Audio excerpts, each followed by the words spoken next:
बिस्मिल्लाहिर्रहमानिर्रहीम। मैं हूं मोहम्मद अफजल नासिर भट्टी और आप देख रहे हैं मेरी जंग डिजिटल। नाज़रीन, हम इस वक्त मौजूद हैं कसूर के गांव कादीविंड में। जो कादीविंड गांव है ये पुलिस थाना सदर कसूर का गांव है। यहाँ पर एक शख्स है खलील नाम का, जिसको नामालूम अफराद ने कत्ल कर दिया।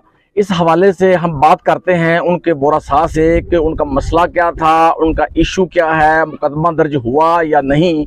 जी, आपका नाम क्या है? जी, मेरा नाम मोहम्मद अख्तर है। मोहम्मद अख्तर जी जी। तो ये जो मकतूल है खलील, ये आपका क्या लगता था? ये मेरा ब्रदर था सी। ये आपके ब्रदर थे। तो क्या इशू क्या बना है? इशू ये बना के 23 तारीख को ये घर से निकला है। ये 23 मार्च को? हाँ जी, 23 मार्च को।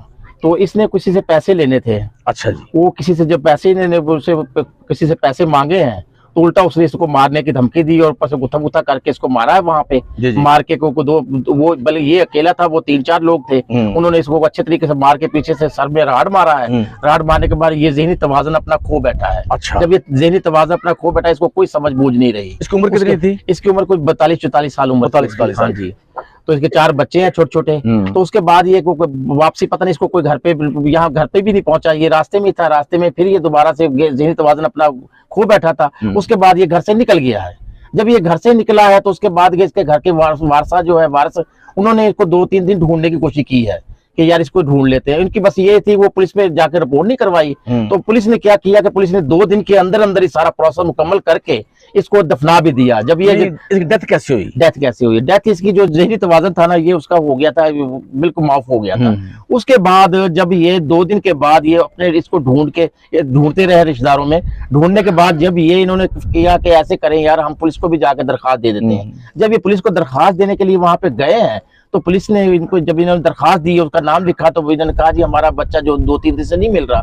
तो इन्होंने पुलिस वालों ने कहा कि यार एक डेड बॉडी तो हमें भी मिली है, आप इसको देकर टैली करें, इसको शायद ये तो नहीं है आपकी। उन्होंने उसकी जब मरे की वो पिक्चरें उतारी थी, तो पिक्चरें उतार के जब इनके वर्षा को दिखाई हैं तो इनके वर्षा ने कहा ये तो हमारा बेटा है। तो उन्होंने कहा जी ये कैसे, आपको कहाँ मिला? पुलिस वाले ने कहा जी इसको तो एक्सीडेंट हुआ है। उस केस को एक्सीडेंट केस बना के तो उसको 2-3 दिन के अंदर अंदर दफना भी दिया है। तो पुलिस ने हाँ जी, पुलिस का तरीकाकार ये होता है कि पुलिस का एक अपना पेज बना होता है, सोशल मीडिया का पेज, उस पे भी उन्होंने कोई इश्तेहार नहीं दिया जिसकी मदद से हम इसको ट्रेस कर लेते। हम ना ट्रेस कर सके, वो ट्रेस की यही वजह थी ना कि हम ट्रेस तो तब करते कि हमें पता होता कि हमारा इस तरह को हुआ। और फिर पुलिस की इतनी बेवकूफी, कम अकली कि यार 2 दिन के अंदर अंदर आप किस तरह दफना सकते हैं भाई? किस तरह दफनाया जा सकता है? जब बता कि आपको कुछ उसको पेज पे दे, कोई अखबार में दे, कोई न्यूज पे दे, ढूंढने में मदद मिल सकती है। ये किस तरह हुआ है? ये पुलिस साजबाज होकर किस तरह से ये किया, ये सारा वो हुआ।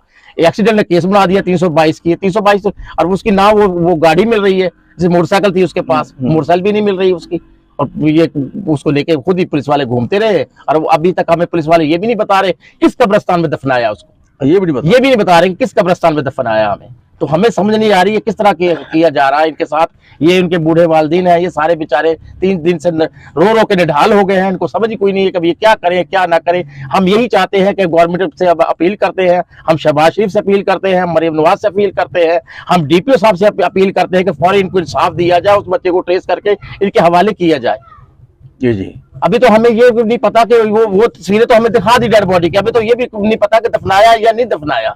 हमें तो कोई अभी तक हमें कोई कब्र भी नहीं दिखाई गई, इस कब्र में दफनाया गया है। ये वक़्वा हुआ है हमारे साथ। नहीं, आप ये चीज को मानते हैं कि उसका एक्सीडेंट हुआ है? नहीं, हम बिल्कुल भी ना मानते। एक्सीडेंट कैसे हो सकता है उसका? वो तो जिस इलाके को इन्होंने बनाया कि ये एक्सीडेंट का वक़्वा है, वो तो वहां पे कभी जिंदगी में भी नहीं गया। उसका तो यहाँ पे 100 बंदा गवाह है इस गाँव में, जहाँ पे उसका जो है जिस बंदे ने राड मारा है, उसके 2-3 बंदों ने उसको मारा। यहाँ पे वो ज़हनी तवाज़ुन खो बैठा। उसके बाद पता नहीं वो दोबारा ये घर से निकला, फिर उनके हाथी चढ़ गया या क्या हुआ है, वो दोबारा फिर इसको वो घर में नहीं आया 3-4 दिन से। किसी ने इसका फायदा उठाया, इसको जाकर खुद मारा है। ये ऐसे 322 की ये एक्सीडेंट केस है ही नहीं, ये कत्ल है।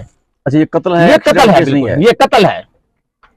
तो आपने जो एप्लीकेशन दी है, इनके वारसा ने जो एप्लीकेशन दी है, उसमें क्या लिखा है? उसमें हमने यही लिखा है कि हमारा बच्चा जिन बंदों ने मारा था उनका हमने नाम लिखा है, उनका नाम लिखा है कि उनको फौरी गिरफ्तार किया जाए, फौरी गिरफ्तार करके इससे कुछ कार्रवाई की जाए। जिससे लड़ाई हुई थी, बुनियाद जहां से रखी गई है, जिनसे लड़ाई हुई थी, वो बताए कि भैया किस तरह से जो बच्चा, हमें तो उन पे ही है ना कि जिन बच्चों से लड़ाई हुई है कि वो उसके बाद पहले तो कभी जिंदगी में गायब नहीं हुआ, उसकी लड़ाई के बाद ही गायब हुआ। तो जाहिर है हमें तो, हमारा तो शक तो उन पे ही है कि उन्होंने तो हमारा गायब नहीं कर लिया। तो आपने जो एप्लीकेशन दी है वो मुकदमा कत्ल की है, हाँ जी, हमने मुकदमा कत्ल की एप्लीकेशन दी है। और जो आपका मुतालबा ये भी है कि जो एक्सीडेंट की एप्लीकेशन जो मुकदमा दर्ज इन्होंने किया है उसकी बजाय कत्ल का मुकदमा दर्ज किया जाए। हाँ जी बिल्कुल, कत्ल का मुकदमा दर्ज किया जाए। वो एक्सीडेंट है ही नहीं केस, ना मोटरसाइकिल मिल रही है, मोटरसाइकिल किधर है उसकी? भैया एक्सीडेंट होता बंदे की मोटरसाइकिल होती है, और ये ऐसा कभी होता है एक्सीडेंट में कि उसकी सिर्फ दिमाग की हड्डी फ्रैक्चर हो और कोई जख्म ना आए? उन्होंने, पुलिस ने भी एक मेडिकल करवाया हुआ अपने तौर पे, उसमें तो कोई भी फ्रैक्चर हो, इसके अलावा तो कोई रगड़ भी नहीं है, कोई फ्रैक्चर भी नहीं है कहीं भी। एक्सीडेंट में तो हमें कभी नहीं सोचा सर में होगी, कभी और कहीं लगेगी नहीं। हाँ ये बात हर जगह पे रगड़े आती है, हर जगह पे कोई जख्म आते हैं, हर जगह पे कोई हड्डी फ्रैक्चर होती है, इस तरह कैसे हो सकता है ये आप ठीक बात करते हैं जी। तो अब आपका मुतालबा मुख्तसर ये है कि मुकदमा कत्ल का दर्ज किया जाए। मुकदमा कत्ल का दर्ज किया जाए, मुकदमा कत्ल का दर्ज किया जाए, 302 की कार्रवाई की जाए, और जिन बंदों का हमने नाम एप्लीकेशन में दिया उनको फौरी गिरफ्तार करके वो भी इसकी बताएंगे कि ये बंदा किस तरह से कर वहां कैसे पहुंचा है। तो अभी कब्र कुशाई का क्या सूरत हाल है? कब्र कुशाई अभी कुछ भी नहीं की पुलिस वालों ने, हमें तो ये नहीं बताया कि कौन से कब्रिस्तान में है। पुलिस वालों ने हमें ये नहीं बताया कि कौन से कब्रिस्तान में है। हम बार बार फिर कहते हैं, मरियम नवाज से कहते हैं, शहबाज शरीफ से कहते हैं, हम जनाब अली डीपीओ साहब से कहते हैं फौरी एक्शन ले इस पे, और इनकी दाद रस्सी के लिए फौरी इनके सर पे हाथ रखे, वरना इनकी सुनने वाला कोई भी नहीं है। तो जो और हमारा वैसे भी ये कादीगंज जो गांव है हमारा, ये मंशियात फरोशों का गांव बन गया है, और इसमें मंशियात बहुत ज्यादा, हर बच्चा मंशियात बेच रहा है यहाँ पे।